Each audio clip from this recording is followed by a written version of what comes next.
اعوذ باللہ من الشیطان الرجیم بسم اللہ الرحمن الرحیم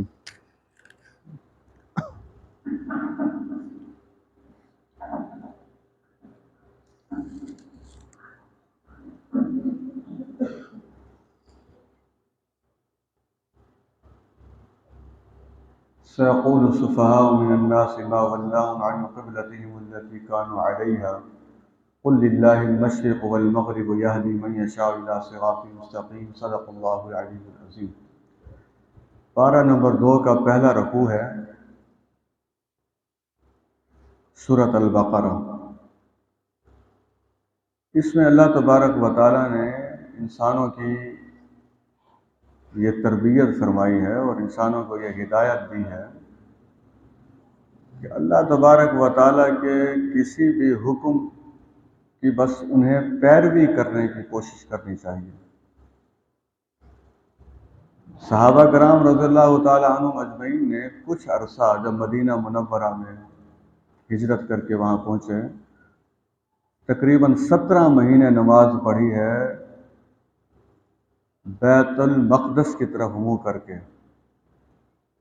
اور پھر اللہ تبارک و تعالیٰ کا حکم آ گیا کہ بیت اللہ کی طرف منہ کر کے نماز پڑھ لی، جو مکہ مکرمہ میں ہے۔ تو یہودی اور منافق انہیں ایک بات مل گئی کہ دیکھیں جی پہلے اس طرف رخ کیا تھا اور اب اس طرف رخ کر لیا ہے۔ تو اللہ تبارک و تعالیٰ نے بڑا خوبصورت جواب دیا، مشرق کا مالک بھی اللہ ہے، مغرب کا مالک بھی اللہ ہے۔ اصل تو بات یہ ہے کہ نماز پڑھ کس کے لیے رہے ہیں، اصل تو یہ بات۔ اللہ کا پہلے بھی اللہ کا حکم تھا، اب بھی اللہ کا حکم ہے۔ اللہ تبارک و تعالیٰ کا وہ حکم بھی ٹھیک تھا اور اللہ تبارک و تعالیٰ کا یہ حکم بھی ٹھیک تھا۔ مثلاً آج ہم نے جو پہلا روزہ رکھا ہے، اس میں آپ دیکھیے کوئی کہے جی سحری سے لے کر افطاری تک جن چیزوں سے آپ بچے ہوئے تھے کھانے پینے سے، افطاری کے وقت فوراً آپ نے پانی پینا اور کھانا کھانا شروع کر دیا۔ تو اس کا جواب بھی یہی ہے، بچنے کا حکم بھی کس کا تھا اور کھانے کا حکم بھی کس کا ہے؟ ہمارا کام ہے صرف حکم خداوندی کو پورا کرنا۔ البتہ اس حکم میں بہت سی حکمتیں ہوتی ہیں، انہیں تلاش کرنا چاہیے اور سوچنا بھی چاہیے۔ میں تو بہت کوشش کرتا ہوں کہ جلدی جلدی باتیں تاکہ ہم آگے پہنچیں، ورنہ قرآن مجید کے ہر رکوع میں ہم یہاں فجر کے درس میں کئی مرتبہ کئی دن صرف ایک سورت کا ایک آیت کا درس ہوتا رہتا ہے، لیکن اگر ہم اسی سلسلے پہ چلیں تو پھر یہ ہمارا مضمون رہ جائے گا۔ اس رکوع میں اللہ تبارک و تعالیٰ نے بتا دیا کہ حضرت محمد صلی اللہ علیہ وسلم کی یہی خواہش تھی کہ قبلہ جو ہے وہ بیت اللہ کو بنایا جائے، تو اللہ تبارک و تعالیٰ نے ان کی خواہش کو پورا کر دیا۔ تو یہ حضور اکرم صلی اللہ علیہ وسلم کی منشا پوری ہو گئی۔ اسی رکوع میں اللہ تبارک و تعالیٰ نے نبی اکرم صلی اللہ علیہ وسلم سے فرمایا ہے، بات بڑی گہری بات ہے، غور سے سن لیجیے، بہت گہری بات ہے۔ نبی اکرم صلی اللہ علیہ وسلم سے فرمایا گیا ہے کہ جن لوگوں کو کتاب دی گئی ہے یہ آپ کو ایسے پہچانتے ہیں جیسے اپنے بیٹوں کو پہچانتے ہیں، یعنی یہودی اور نصرانی، انہیں یہ شک نہیں تھا کہ یہ اللہ کے آخری رسول ہیں یا نہیں ہیں، نہیں، یہ پہچانتے ہیں، لیکن یہ حق کو چھپائے ہوئے ہیں جانتے بوجھتے۔ نبی اکرم صلی اللہ علیہ وسلم کو اسی رکوع میں ایک بات کہی گئی ہے، انہیں اصل میں کہا گیا ہے ہمیں سمجھانے کے لیے۔ میں وہ چھوٹا سا حصہ اس کا ترجمہ کر رہا ہوں، ذرا ترجمہ سن لیجئے۔ نبی اکرم صلی اللہ علیہ وسلم سے فرمایا گیا، اگر آپ نے ان کی خواہشوں کی پیروی کی، یہودیوں کی، نصرانیوں کی، اگر آپ نے ان کی خواہشات کی پیروی کی جبکہ آپ کے پاس علم آ چکا ہے، علم کون سا آ گیا تھا؟ قرآن مجید۔ بہت اہم بات ہے، تمام بھائی اور بہنیں غور سے سن لیں۔ جب آپ کے پاس علم آ گیا ہے اور اس کے بعد بھی آپ نے ان کی خواہشات کی پیروی کی، ان کے پیچھے چلے، تو پھر آپ سن لیجئے آپ ظالموں میں سے ہو جائیں گے۔ کسے فرمایا جا رہا ہے؟ حضرت محمد صلی اللہ علیہ وسلم۔ جن کی پیروی کا کوئی امکان ہی نہیں تھا کہ وہ پیروی کریں گے یہود و نصارہ کی، لیکن ہمیں بتایا گیا کہ دیکھ لو ہم اپنے پیغمبر کو جو نصیحت فرماتے ہیں تو تم اپنا ذرا وزن کر لو، اس میں تمہاری کیا صورتحال ہے۔ وہ تمام لوگ اور وہ تمام حکومتیں جنہیں یہود و نصارہ کے نظام اچھے لگتے ہیں، ان کی شکلیں اچھی لگتی ہیں، ان کا لباس اچھا لگتا ہے، ان کی شادی اور غمی کے طریقے اچھے لگتے ہیں، ان کے کھانے پینے کے طریقے اچھے لگتے ہیں، وہ پھر دیکھ لیں کس منہ سے وہ یہ فقرہ کہتے ہیں کہ سب سے زیادہ محبت حضرت محمد صلی اللہ علیہ وسلم، جس سے سب سے زیادہ محبت ہوتی ہے زندگی میں پھر اسی کی پیروی نظر آتی ہے۔ اس لیے ہمیں اس محبت کے دعوے کو بھی سچا ثابت کرنا ہے۔ اس کے بعد اللہ تبارک و تعالیٰ نے فرمایا اگلے رکوع میں، رکوع نمبر یہ 17 تھا، اب ہے رکوع نمبر 18۔ بنیادی باتیں میں بتائے جا رہا ہوں آپ کو کہ دنیا کے جس کونے میں بھی لوگ ہوں گے اللہ تبارک و تعالیٰ ساروں کو اکٹھا کر دیں گے۔ اللہ تبارک و تعالیٰ اس پر پوری قدرت رکھتے ہیں۔ اور اس کے بعد فرمایا دیکھیے ہم سب پر کتنا احسان ہوا، اہل مکہ سے بطور خاص فرمایا، اہل عرب سے بھی فرمایا، پھر ساری انسانیت کے لیے یہ پیغام ہے، تمہارے اندر ایک رسول بھیجا ہے جو تم پر ہماری آیات کی تلاوت کرتا ہے۔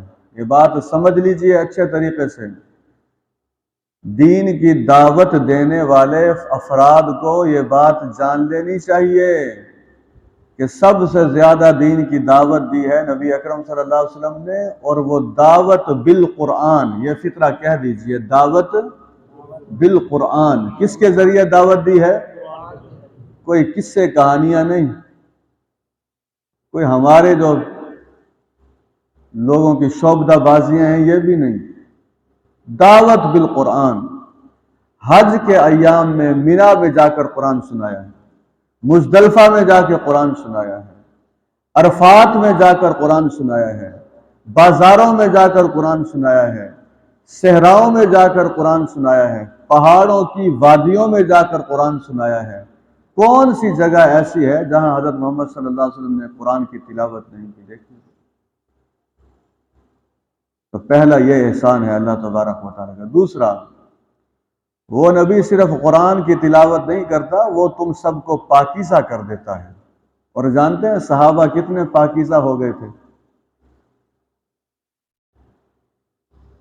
صحابہ بتاتے ہیں نبی اکرم صلی اللہ علیہ وسلم نے ہمیں اتنا پاکیزہ کر دیا کہ وہ پاکیزگی حاصل کرنے کے بعد ہم جانتے ہی نہیں تھے جھوٹ کیا چیز ہوتی ہے۔ کیا ہمارے ملک پاکستان میں بھی لوگ اتنے پاکیزہ ہو گئے کہ نہیں جانتے، بھولے ہیں بیچارے کہ جھوٹ کیا چیز ہوتی ہے؟ یہ ہے ایسا۔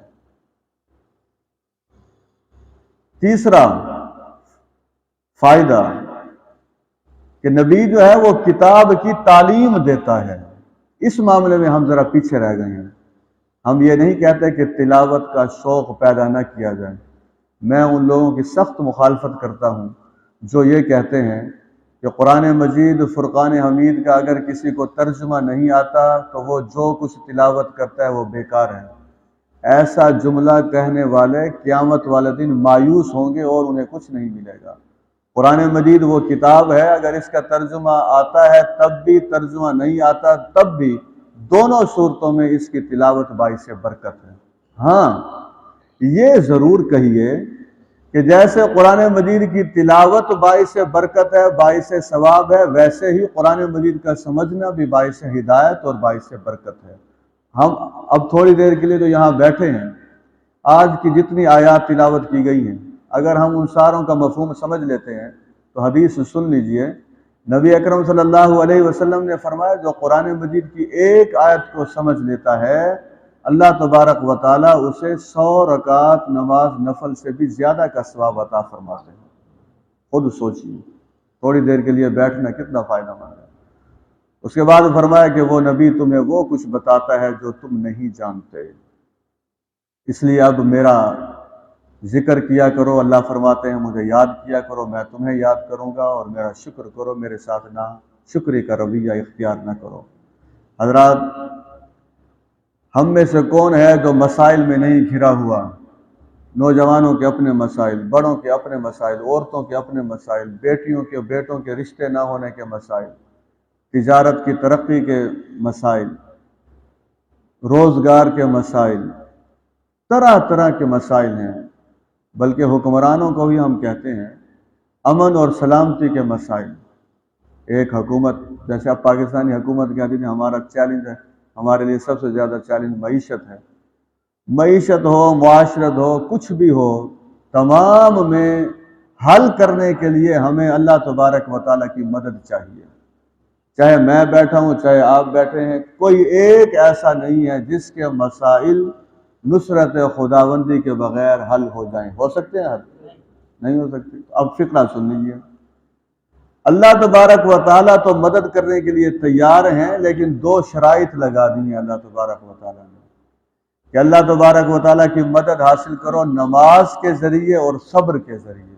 کتنی شرائط لگا دی ہیں؟ دو۔ ایک کس کے ذریعے؟ نماز، اور دوسری شرط کون سی ہے؟ صبر۔ ایک حدیث میں آتا ہے انسان اگر جلدی نہ کرے تو اللہ تبارک و تعالیٰ دعائیں قبول فرمانے والے ہیں۔ صحابہ نے عرض کی اللہ کے رسول صلی اللہ علیہ وسلم جلدی سے کیا مراد ہے؟ نبی اکرم صلی اللہ علیہ وسلم نے فرمایا ایک شخص یہ کہتا ہے میں نے بڑی دعا کی ہے، اتنے عرصے سے دعا کر رہا ہوں لیکن میری دعا قبول نہیں ہوئی، تو اس شخص نے یہ فکرہ کہہ کر جلدی کر لی، کیونکہ اللہ تبارک و تعالی جتنا عرصہ کوئی دعا کرتا رہتا ہے اس سارے عرصے کو بھی عبادت میں شامل فرما دیتا ہے۔ تو آپ اندازہ لگائیں۔ حضرات، ہم سب کے 5 امتحان ہونے ہیں، آپ کے بھی، میرے بھی، ہماری اولادوں کے بھی۔ جیسے ڈیٹ شیٹ ہوتی ہے تو اس پہ پیپر لکھے ہوئے ہوتے ہیں، چاہے کوئی غریب ہے، امیر ہے، پڑھا لکھا ہے یا ان پڑھ ہے، شہری ہے، دیہاتی ہے، مرد ہے یا عورت ہے، 5 امتحان اللہ نے سب سے لینے ہیں۔ نمبر 1، خوف۔ کسی بھی قسم کا وہ خوف ہو سکتا ہے، کوئی دشمن کا خوف ہو سکتا ہے، خدشہ ہو سکتا ہے، ناکامی کا خوف ہو سکتا ہے، سارے معاملات الٹ جانے کا خوف ہو سکتا ہے۔ نمبر 2، بھوک۔ ہمیشہ خوشحالی انسان کے دروازے پر دستک نہیں دیتی، کئی مرتبہ بدحالی کا سامنا کرنا پڑتا ہے۔ بڑے بڑے ملک ہیں، قحط کا شکار ہو جاتے ہیں۔ آج ایک تصویر دیکھی، بڑا رونا آیا دیکھ کر۔ فلسطین کا علاقہ جو غزہ ہے اس میں ایک بچے کی تصویر انہوں نے دکھائی ہوئی تھی کچھ عرصہ پہلے کی، اور اب اس کی تصویر دکھائی تھی، وہ بچہ خوراک کی کمی کی وجہ سے، خوراک نہ ملنے کی وجہ سے موت کے منہ میں چلا گیا۔ وہ تصویر دیکھتے ہی انسان کے اوپر لرزہ طاری ہو جاتا ہے۔ دعا بھی کر لیجیے اللہ تبارک و تعالیٰ فلسطینی بھائیوں کو آزادی بھی نصیب فرمائے، کامیابی بھی نصیب فرمائے۔ اور جو دوسرا معاملہ ہے وہ ہے بھوک کا۔ اب درس میں بیٹھنا اس لیے ضروری ہے، جتنے نوجوان بیٹھے ہیں بطور خاص میں انہیں کہتا ہوں، عورتوں کو بھی کہا جا رہا ہے، اور ہمارا یہ پروگرام براہ راست جا رہا ہے تو ہم تمام مسلمانوں سے بھی، انسانوں سے بھی یہ گفتگو کر رہے ہیں کہ اگر خدا نخواستہ زندگی میں کبھی بھوک کا سامنا کرنا پڑ جاتا ہے تو یہ حرکت نہ کریں کہ بچوں کو بھی اور خود بھی خودکشی کے حوالے کر دیں۔ پاکستان میں ہر 2-3 مہینے کے بعد یہ واقعہ سننے کو مل جاتا ہے۔ اول تو ٹھیک ہے، ہمسایوں کو بھی یہ کوشش کرنی چاہیے۔ نبی اکرم صلی اللہ علیہ وسلم نے فرمایا وہ شخص کامل مومن نہیں ہے جو خود پیٹ بھر کر کھانا کھائے اور اس کا ہمسایہ بھوکا سو جائے۔ ہمسائے کی ذمہ داری ہے، حکومت کی ذمہ داری ہے، رشتہ داروں کی ذمہ داری ہے، لیکن میں یہ عرض کرتا ہوں اگر ہمسائے، حکومت، رشتہ دار اپنی ذمہ داری ادا نہیں کر رہے تو پھر بھی اللہ پر بھروسہ کر کے اس سے دعائیں مانگیں، محنت کریں، کوشش کریں۔ جو اللہ تبارک و تعالی بے زبان پرندوں کو کھلاتا ہے وہ انسانوں کو انشاءاللہ بھوکا نہیں مارے گا انشاءاللہ۔ تو مایوسی کی طرف جانے کی ضرورت نہیں ہوتی۔ حالات اگر کسی حد تک خراب ہو جاتے ہیں در حقیقت وہ امتحان ہو رہا ہوتا ہے۔ آپ دیکھ لیجئے، چھوٹا سا واقعہ اس میں بہت فائدہ مند ثابت ہوگا۔ حضرت ابراہیم علیہ السلام نے اپنی اس بہو کو طلاق دینے کا حکم دے دیا تھا، حضرت اسماعیل علیہ السلام کو کہا تھا کہ اسے طلاق دے دیجیے، ورنہ کہاں ابراہیم علیہ السلام عظیم الشان پیغمبر، اللہ کے خلیل، اس لیے طلاق کا حکم دیا تھا کہ ملنے کے لیے آئے تھے، بہو نہیں پہچانتی تھی کہ یہ میرے سسر ہیں حضرت ابراہیم علیہ السلام، اس بہو نے اللہ تبارک و تعالی کی ناشکری شروع کر دی، گھر میں کھانے پینا وافر نہیں ہے، فلاں چیزیں کھانے کو زیادہ نہیں ملتی، ایسے حالات ہیں ہمارے۔ تو ابراہیم علیہ السلام کے بارے میں قرآن مجید میں وہ اللہ کے شکر گزار بندے تھے، تو ایک شکر گزار بندہ اپنے گھر میں ناشکری باتوں کو برداشت نہیں کر سکتا۔ انہوں نے کہا ٹھیک ہے، پھر اگر تمہارے خاوند جب آئیں اسماعیل علیہ السلام، انہیں کہیے گا کہ اپنے گھر کی چوکھٹ کو تبدیل کر دیں۔ وہ سمجھ گیا کہ میرے والد صاحب کیا حکم دے کر گئے ہیں۔ سن لیجیے، اگر ایسے حالات ہوں تو اس میں مایوس ہونے کی ضرورت نہیں ہے۔ مال میں کمی، جانوں میں کمی اور پھلوں میں کمی۔ یہ جو لوگ پوچھتے ہیں جی آپ کے گھر کے کتنے افراد ہیں، کوئی کہتا ہے 5، کوئی کہتا ہے 6، کوئی کہتا ہے 8، کوئی کہتا ہے 10، کوئی کہتا ہے 4۔ ابھی سے یہ دعا تو یہی ہے اللہ سب کی عمروں میں برکت فرمائے، لیکن یہ حقیقت ہے اور اس حقیقت کو کوئی جھٹلا نہیں سکتا۔ یہ 8 افراد 7 ہونے ہیں، یہ 7 نے پھر 6 ہونا ہے، پھر 6 نے 5 ہونا ہے، اور پھر ایک وقت آئے گا کہ گھر کے جتنے افراد ہیں وہ اس زمین پر نہیں، وہ زیر زمین نظر آئیں گے۔ تو یہ بھی ایک امتحان ہے، جانوں میں کمی اور اس کے بعد پھلوں میں کمی۔ اللہ تبارک و تعالیٰ فرماتے ہیں جو صبر کرے گا اللہ تبارک و تعالیٰ کی رحمتیں اس کے لیے ہوں گی۔ اسی رکوع میں، رکوع نمبر 18 میں بہت بڑی بات کہہ دی گئی کہ تمام لوگوں کا جو معبود ہے وہ صرف ایک اللہ ہے، اسی کی عبادت کرنی ہے، وہ رحمان اور رحیم ہے۔ اور یہ بھی بتایا گیا کہ علم کو چھپانا نہیں چاہیے۔ رکوع نمبر 20 سورۃ البقرہ، جلدی سے ذرا سن لیجئے، 10 چیزیں۔ دماغ اللہ نے مجھے بھی دیا ہے، آپ کو بھی دیا ہے، آنکھیں میری بھی ہیں اور آپ کی بھی ہیں، اور ہمارے جو سامعین سن رہے ہیں انہیں بھی اللہ نے طرح طرح کی نعمتوں سے نوازا ہے۔ اللہ تبارک و تعالیٰ یہ چاہتے ہیں کہ لوگ ان چیزوں میں غور و فکر کریں۔ نمبر 1 آسمان کی تخلیق میں، نمبر 2 زمین کی تخلیق میں، نمبر 3 رات کے آنے میں، نمبر 4 دن کے آنے میں۔ سچی بات یہ ہے ہم سب بیٹھیں سوچیں، جب رات آتی ہے تو واقعی ہم غور و فکر کرتے ہیں کہ کتنی بڑی نعمت آ گئی ہے، کتنی بڑی قدرت آ گئی ہے اللہ کی۔ کچھ بھی نہیں، رات آ جاتی ہے، رات چلی جاتی ہے، دن آ جاتا ہے۔ یہ غلط باتیں ہیں، یہ غلط حرکتیں ہیں۔ آسمانوں کی تخلیق، زمین کی تخلیق، رات کا آنا، دن کا آنا، سمندر کے اندر کشتیوں کا چلنا۔ آپ شہر کے رہنے والے لوگ ہیں، سمندر میں جو کشتیاں چل رہی ہوتی ہیں، کئی ٹن سامان اٹھا کر ایک ملک سے دوسرے ملک لے جا رہی ہیں، وہ پانی کے اوپر جو مسلسل جہاز چل رہے ہیں وہ کس کے حکم سے چل رہے ہیں؟ کوئی دماغ نہیں ہے، اس طرف دھیان نہیں جاتا بالکل۔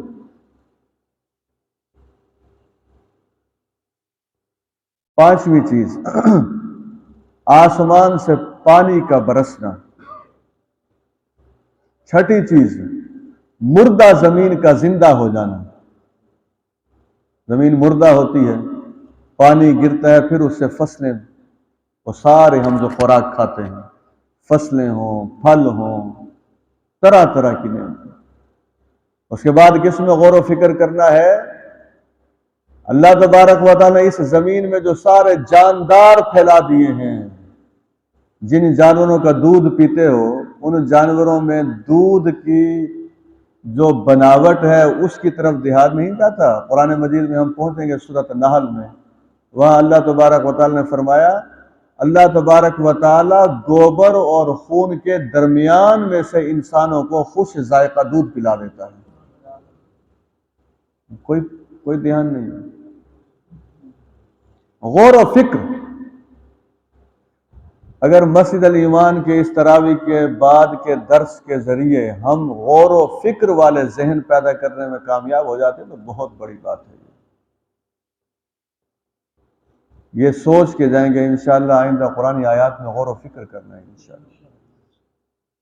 پھر ہواؤں کے چلنے میں سخت ہوا، نرم ہوا، ٹھنڈی ہوا، گرم ہوا، یہ ہواؤں کو کون تبدیل کر دیتا ہے؟ یہ سب اتنی تیز رفتار ہوائیں ہیں، اگر اللہ تبارک و تعالیٰ ان کی رفتار کو قابو نہ کرے، ایک قوم پر اللہ نے تیز رفتار ہوا بھیجی تھی عذاب کے طور پر، قوم عاد۔ وہ کہتے تھے ہم اتنے طاقتور ہیں، ہمارے جسم اتنے طاقتور ہیں کہ ہم سے زیادہ کوئی طاقتور ہے ہی نہیں۔ تو اللہ نے فرمایا تھا جو تمہیں پیدا کرنے والا ہے وہ تم سے زیادہ طاقتور ہے۔ تو اس قوم پر ہوا بھیجی گئی، تیز رفتار آندھی طوفان، اس ہوا نے انہیں اٹھا اٹھا کر پھینکا، اور پھر یہ ایسے پڑے ہوئے تھے جیسے کھجور کا جو بوسیدہ تنا ہوتا ہے وہ پڑا ہوا۔ یہ سمجھ لیجیے، یہ تو اللہ تبارک و تعالی نے ہوا کی رفتار کو قابو کیا، اور ہمیں بھی اٹھا اٹھا کے پھینکے کہاں۔ میں نے ایک زندگی کا سفر کیا، میں درس قرآن کے لیے راجن پور جا رہا تھا، بڑی تیز رفتار ہوا تھی، شدید بارش تھی۔ تو ان دوستوں نے کہا جی فجر کی نماز کے بعد درس قرآن ہے تو آپ کوشش کریں کہ عشاء کے بعد یہاں پہنچ جائیں۔ میری فیملی بھی ساتھ تھی، ہم نے وہاں 3 دن سٹے کرنا تھا، یہ جو موٹر وے ظاہر پیر کی طرف جاتی ہے۔ میں نے اپنی زندگی میں اتنی تیز رفتار ہوا نہیں دیکھی، ایسے تھے کہ وہ گاڑی کو یوں ہلا ہلا کے کہا، میں نے ڈرائیور کو کہا یار بچے بھی ہیں میں بھی ہوں، ذرا دیکھیں اسے۔ تو اس وقت پھر ایک ہی ہستی ذہن میں آتی ہے اور جو بچا سکتی ہے، وہ کون سی ہستی ہے؟ اللہ تبارک۔ نہ مجھے ایسے محسوس ہوتا تھا کہ اب پتہ نہیں کہاں سے کہاں معاملہ ہوگا۔ وہ ہواؤں کو روک لیتا ہے وہ۔ اور پھر بادل، آسمان اور زمین کے درمیان جو بادل ہیں، یہ 10 چیزیں، میں جلدی سے ان کا نام لے دوں، 10 بھی بچ گئی، ہم یہیں پہ ختم کر دیں گے، کل آگے چلیں گے انشاءاللہ۔ پھر سن لیجئے، آسمانوں کی تخلیق نمبر 1، زمین کی تخلیق نمبر 2، رات کی آمد 3، دن کی آمد 4، اور سمندر میں کشتیوں کا چلنا، دریاؤں میں چلنا 5، جو فائدہ مند ہے جس سے لوگ فائدہ اٹھاتے ہیں۔ نمبر 6، آسمان سے پانی کا برسانا، جو اللہ تبارک و تعالیٰ پانی برساتا ہے۔ نمبر 7، پانی کی مدد سے پھر زمین جو مردہ ہو چکی تھی اسے زندگی دے دینا۔ نمبر 8، جاندار جو پھیلے ہوئے ہیں ساری زمین میں۔ میں کہتا ہوں کون کون سی بات کی جائے، تھوڑا سا سوچیں چلے یہاں بیٹھ کر، پاکستان میں نہیں پوری دنیا میں روزانہ کتنے جانور ذبح کیے جاتے ہیں اور کتنا گوشت کھایا جاتا ہے پوری دنیا میں؟ جانتے ہیں اللہ تبارک و تعالیٰ انسانوں کی خوراک کا کتنا بندوبست کرتے ہیں؟ ذرا سوچیے تو صحیح، کتنا گوشت، کتنا دودھ، اور پھر جانوروں کی کھالوں سے کیا کیا فائدے اٹھاتے ہیں۔ یہ دماغ اس لیے دیا گیا تھا کہ اسے لگاؤ اور پھر غور و فکر کر کے نتیجہ یہی نکالو کہ ایک ہی ہستی ہے، اسی کو سجدہ کرنا ہے، اسی سے دعائیں مانگنی ہے، اور اسی کے حلال اور حرام کو زندگی میں اختیار کرنا ہے۔ نمبر 9، ہواؤں کا چلنا۔ نمبر 10، بادل جو زمین اور آسمان کے درمیان مسخر ہیں۔ اس رکوع نمبر 20 کو ہم مکمل کر لیں۔ آخری بات آج کے درس کی، بڑا خوفناک منظر ہے۔ میں ایک بات آپ کو بتاؤں پہلے، موجودہ اسرائیل میں ایک یہودیوں کا عالم ہے، جب وہ تقریر کرتا ہے اس کی تقریر کو سننے کے لیے 50 سے 60 ہزار یہودی اکٹھے ہوتے ہیں کم از کم۔ وہ ان کا بہت بڑا خطیب ہے، بہت بڑا مقرر ہے۔ اب وہ ان تمام جو 50-60 ہزار کی تعداد میں یا لاکھ کی تعداد میں جمع ہوتے ہیں، تو وہ ان سب کو خوشخبریاں سناتا ہے کہ دنیا میں اگر کوئی اللہ تبارک و تعالیٰ کے پسندیدہ قوم ہے تو وہ یہودی ہے۔ پھر یہ خوشخبریاں سناتا ہے کہ ان قریب مسلمانوں کے جو علاقے ہیں مدینہ منورہ اور مصر خصوصاً، یہ ہم نے اپنے قبضے میں لے لیں۔ پھر یہ خوشخبریاں سناتا ہے کہ قیامت والے دن ہمیں کسی صورت میں بھی جہنم کا سامنا نہیں کرنا پڑے گا، جنت ہمارا انتظار میں ہے۔ اب یہ عالم بھی قیامت والے دن وہاں ہوگا اور وہ مجمع بھی وہاں ہوگا، جسے سناتے ہیں وہ مجمع بھی ہوگا، خطیب صاحب بھی ہوں گے۔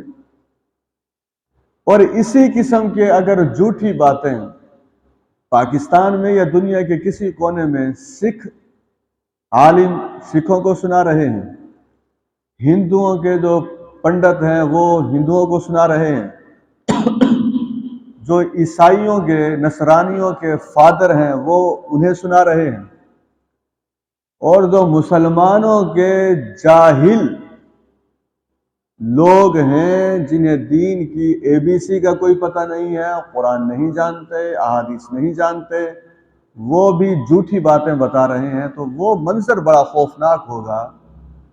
لوگوں نے جس کی بات کو درست مانا ہوگا وہ بھی وہاں ہوگا اور لوگ بھی ہوں گے۔ تو قرآن مجید کے اس رکوع نمبر 20 میں بتایا گیا ہے کہ یہ دونوں اس وقت ایک دوسرے کے مخالف ہو جائیں گے۔ پھر ان جھوٹے لوگوں کی بات ماننے والے اللہ تبارک و تعالیٰ سے کہیں گے، یا اللہ ہمیں دنیا میں دوبارہ آپ بھیجیں، پھر ہم ان کے چکمے میں نہیں آئیں گے، ان کی باتیں نہیں مانیں گے۔ تو آپ تھوڑی سی میرے لیے آسانی پیدا کر دیں کہ کیا کسی کو بھیجا جائے گا دنیا میں دوبارہ واپس؟ تو اس لیے بہروپیوں کو ابھی پہچان لیجئے، میری اپنی بات کی بھی کوئی اہمیت نہیں ہے، اہمیت ہے ساری کی ساری اس کتاب کی اہمیت۔ اس کتاب نے جو عقیدہ نجات کا بتا دیا وہی طریقہ، وہی عقیدہ۔ اس کتاب نے جسے حلال قرار دیا وہی حلال ہے، اس کتاب نے جسے حرام قرار دیا وہی حرام ہے، ورنہ وہ جو قیامت کا دن ہوگا وہ یوم حسرت بن جائے گا۔ دو چیزیں ہو سکتی ہیں، یا تو قیامت والا دن یوم حسرت بن جائے گا، یا وہ جو قیامت والا دن ہے وہ انسان کے لیے یوم نجات بن جائے گا۔ تو یوم نجات ان کے لیے بنے گا جنہوں نے تمام بےہودہ جتنے نظریات ہیں ان سے اپنے آپ کو دور کر کے اللہ اور اس کے رسول کے احکامات کی فرما برداری بھی کی ہوگی، پیروی بھی کی ہوگی۔ زندگی رہی تو کل انشاءاللہ ہم سورۃ البقرہ رکوع نمبر 21 سے پڑھیں گے انشاءاللہ۔ الحمدللہ رب العالمین، اللہم صلی علی محمد النبی الامی وعلی آلہ وصحبہ وسلم۔ رب ذوالجلال والاکرام ہماری اس مختصر سی نشست کو قبول فرما لے۔ اے اللہ آپ کے کلام کی فصاحت اور بلاغت بہت ہے، رب ذوالجلال والاکرام ہمیں اس کلام کے شایان شان گفتگو کرنے، سمجھنے اور عمل کرنے کی توفیق عطا فرما۔ جتنے بھائی اور بہنیں بیٹھتے ہیں سب کا بیٹھنا قبول فرما۔ ہمیں آخری تراویح تک استقامت کا جذبہ اپنے اندر پیدا کرنے کی توفیق عطا فرما۔ اے اللہ ہم سب کے جتنے مسائل ہیں ان کا بہترین حل ہمیں عطا فرما۔ ہمارے دلوں میں ایک دوسرے کے لیے محبت اور مودت پیدا فرما۔ ماہ سیام کے تمام اعمال صالحہ کرنا ہمارے لیے آسان فرما دے۔ صلی اللہ تعالی علی خیر خلق محمد وعلی آلہ وصحبہ اجمعین برحمتک یا